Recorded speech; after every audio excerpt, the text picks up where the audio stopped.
리플, 스텔라, 헤데라, 크로스보더 결제 시장을 놓고 싸우는 3대장입니다. 여러분은 이 중 어디에 투자해야 할지 고민되시죠? 오늘 이 영상 하나로 완벽하게 정리해드리겠습니다. 결론부터 말씀드리면 세 코인 모두 같은 목표를 향하지만 전략이 완전히 다릅니다. 그래서 어떤 상황에서 어떤 코인이 유리한지, 투자 관점에서 무엇을 봐야 하는지 낱낱이 분석해드릴게요.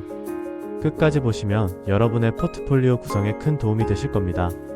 자, 먼저 크로스보더 결제가 왜 이렇게 주목받는지부터 짚고 가겠습니다.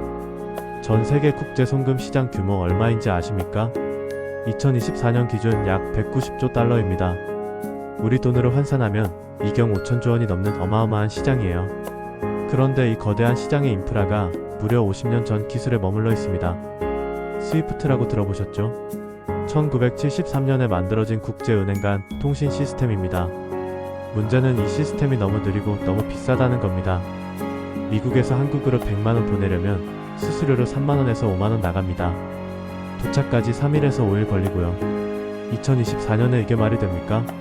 스마트폰으로 전 세계 어디든 실시간 영상통화하는 시대에 돈 보내는데 며칠씩 걸린다. 이 비효율의 틈새를 노리는 게 바로 리플, 스텔라, 헤데라입니다. 세 프로젝트 모두 빠르고 싸게 돈을 보내자라는 같은 비전을 공유합니다.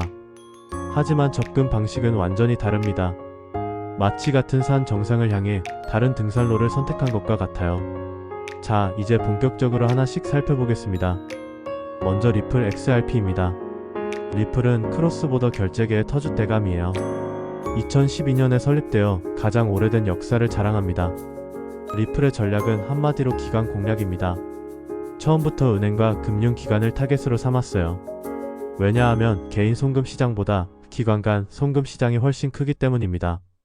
리플의 핵심 제품인 리플넷에는 현재 300개 이상의 금융기관이 참여하고 있습니다. 산탄데르, SBI 홀딩스, 아메리칸 익스프레스, 이름만 들어도 아시는 대형 기관들이죠. XRP의 기술적 장점을 말씀드리면 초당 1,500건의 거래를 처리할 수 있습니다. 거래 확정까지 3초에서 5초면 충분하고요. 수수료는 거래당 0.000달러 수준입니다. 거의 공짜나 마찬가지죠. 그런데 리플의 진짜 강점은 기술이 아닙니다. 바로 유동성 네트워크예요. 국제 송금에서 가장 큰 문제가 뭔지 아십니까? 환전이에요. 예를 들어 한국 원화를 필리핀 페소로 바꾸려면 직접 환전 루트가 없는 경우가 많습니다. 그래서 원화를 달러로 바꾸고 달러를 다시 페소로 바꾸는 이중 환전을 해야 해요. 시간도 걸리고 수수료도 2번 나가죠. 리플은 XRP를 중간 다리 통화로 씁니다. 원화에서 XRP로, XRP에서 페소로, 어떤 통화쌍이든 XRP 하나로 연결할 수 있어요. 이걸 온디맨드 유동성, 줄여서 ODL이라고 부릅니다. 현재 ODL은 아시아 태평양, 유럽, 중동, 남미 등 전 세계로 확장 중입니다. 특히 멕시코, 필리핀, 호주 지역에서 활발하게 운영되고 있어요. 리플의 약점은 무엇일까요? 바로 규제 리스크입니다. 2020년 SEC가 리플을 증권법 위반으로 고소했죠. XRP가 증권이냐 아니냐를 두고 4년 넘게 법정 싸움을 벌였습니다. 2023년 부분 승소 판결이 났지만 완전히 끝난 건 아닙니다. 다만 최근 분위기가 많이 바뀌었어요. 트럼프 행정부 출범 이후 친암호화폐 기조가 강해지고 있거든요. SEC 위원장 교체설도 나오고 클라리티 법안 심의도 진행 중입니다. 리플 입장에서는 오랜 악재가 해소될 가능성이 높아진 거죠. 만약 규제의 불확실성이 완전히 사라진다면 그동안 관망하던 대형 기관들이 본격 진입할 수 있습니다.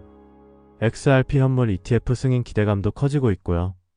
프랭클린 템플턴, 그레이스케일 같은 자산 운용사들이 이미 ETF 신청을 해둔 상태입니다. 정리하면 리플 XRP는 기관 중심의 탄탄한 네트워크와 실사용 사례가 강점입니다. 규제 리스크만 해결되면 폭발적 상승 잠재력을 가지고 있죠. 자, 다음은 스텔라 XLM입니다.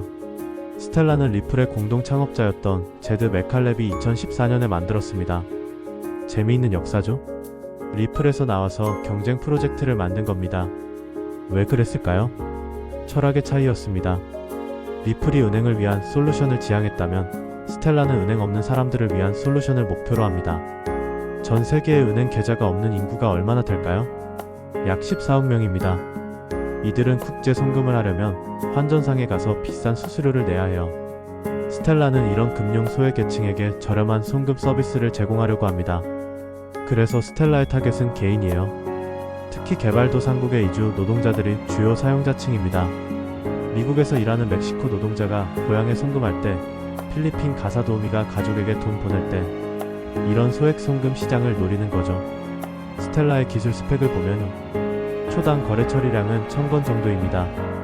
리플보다는 조금 낮죠. 하지만 거래 확정 시간은 2초에서 5초로 거의 비슷합니다. 수수료는 거래당 0.00001달러, 리플보다도 더 싸요. 스텔라의 특징 중 하나가 탈중앙화 거래소 기능입니다. 스텔라 네트워크 안에 DX가 내장되어 있어요. 사용자들이 중개자 없이 직접 다양한 자산을 교환할 수 있습니다. 원화 토큰과 달러 토큰을 바로 맞바꿀 수 있는 거죠. 그리고 스텔라에 숨겨진 무기가 있습니다. 바로 USDC 파트너십이에요. 세계 2위 스테이블 코인인 USDC가 스텔라 네트워크에서 발행됩니다. 이게 왜 중요하냐면요.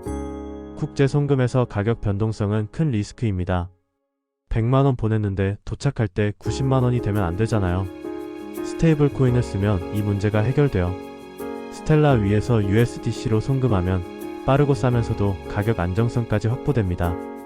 실제로 머니그램이 스텔라와 파트너십을 맺었습니다. 전 세계 200개국에서 스텔라 네트워크를 통한 송금 서비스를 제공하고 있어요. 또 하나, 스텔라 개발재단은 비영리 단체입니다. 리플랩스가 영리 기업인 것과 대조되죠. 비영리라서 좋은 점이 뭘까요? 모든 기술과 소스코드가 완전히 오픈되어 있습니다. 누구나 자유롭게 스텔라 위에 서비스를 만들 수 있어요. 그리고 토큰 분배 정책도 다릅니다. 리플은 회사가 많은 물량을 보유하고 있어 매도 압력 우려가 있죠. 스텔라는 이미 상당 부분을 생태계 개발에 배포했습니다. 스텔라의 약점은 무엇일까요? 인지도와 마케팅입니다. 솔직히 리플에 비해 덜 유명해요. 암호화폐 투자자들 사이에서도 스텔라? 그게 뭐야? 하는 분들이 꽤 있습니다. 기술은 좋은데 홍보가 부족한 전형적인 케이스죠. 또 하나, 개인 송금 시장의 한계입니다. 기관 송금보다 개인 송금은 건당 금액이 작아요. 수수료 수익 규모 자체가 작다는 뜻이죠. 대신 거래 건수가 엄청나게 많아야 수익이 나는 구조입니다. 정리하면 스텔라 XLM은 금융 포용성과 소액 송금에 특화되어 있습니다. USDC 파트너십과 머니그램, 제휴로 실사용 기반을 넓히고 있고요. 리플보다 저평가되어 있다는 평가도 있습니다. 자, 이제 마지막 주자 헤데라 HBAR입니다. 헤데라는 2018년에 등장한 가장 후발 주자예요. 하지만 기술적으로는 가장 혁신적이라는 평가를 받습니다. 왜냐하면 헤데라는 블록체인이 아니거든요. 헤데라는 해시그래프라는 완전히 다른 기술을 씁니다. 블록체인과 해시그래프 뭐가 다를까요? 블록체인은 블록을 일렬로 연결하는 구조예요. 한 블록이 확정되어야 다음 블록을 만들 수 있습니다. 반면 해시그래프는 그물망 구조입니다. 여러 거래가 동시에 병렬로 처리되어 결과적으로 속도가 엄청나게 빠릅니다. 헤데라의 처리 속도는 초당 1만 건 이상입니다. 리플의 7배, 스텔라의 10배 수준이에요.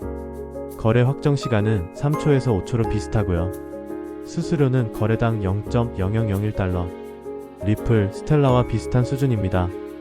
그런데 헤데라의 진짜 무기는 따로 있습니다. 바로 운영위원회예요. 헤데라는 탈중앙화를 독특한 방식으로 구현했습니다. 세계적인 대기업 39곳이 운영위원회를 구성하고 있어요. 구글, IBM, 보잉, LG전자, 도이치텔레콤, 스탠다드뱅크? 이름 들으면 다 아시는 글로벌 대기업들이죠. 이 기업들이 네트워크 노드를 운영합니다. 왜 이게 중요할까요? 기업 입장에서 생각해보세요. 블록체인을 도입하려면 신뢰가 필요합니다.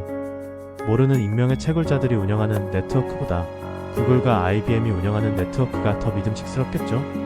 헤데라는 이런 기업 친화적 접근으로 엔터프라이즈 시장을 공략합니다. 실제로 헤데라 위에서 운영되는 기업 서비스가 많습니다. 쿠팡의 물류 추적 시스템, 영국의 DOVO 탄소 배출권 거래소, 미국의 AD 수압 증권 거래 플랫폼 등이 헤데라를 사용해요. 크로스보더 결제 분야에서 헤데라의 행보도 주목할 만합니다. 스탠다드 뱅크와 제휴해서 아프리카 지역 송금 서비스를 개발 중이에요. 아프리카는 모바일 뱅킹이 발달한 지역이거든요. 기존 은행 인프라가 부족해서 오히려 새로운 기술 도입이 빠릅니다. 헤데라의 약점은 무엇일까요? 첫째, 아직 초기 단계라는 점입니다.